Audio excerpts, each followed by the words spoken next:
بسم الله الرحمن الرحيم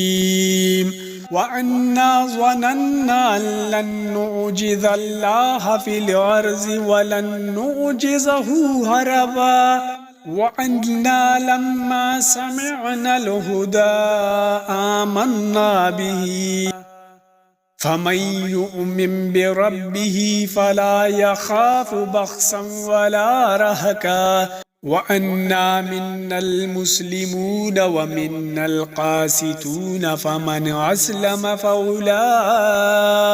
تحروا رشدا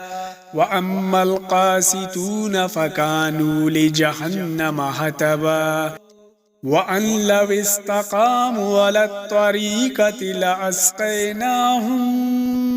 ماء غدقا لنفتنهم فيه ومن يعرض عن ذكر ربه يسلكه عذابا صعدا وأن المساجد لله فلا تدعوا مع الله أحدا وأنه لما قام عبد الله يدعوه كادوا يكونون عليه لبدا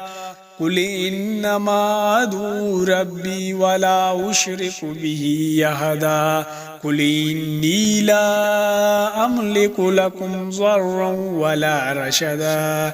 قل إني لن يجيرني من الله أحدا ولن أجد من دونه ملتحدا إلا بلاغا من الله ورسالته ومن يعص الله ورسوله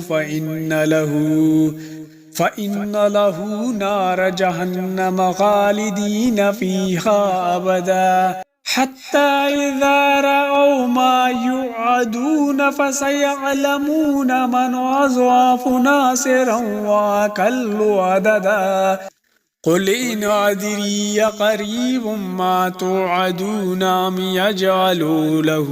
ربي أمدا عالم الغيب فلا يظهر على غيبه أحدا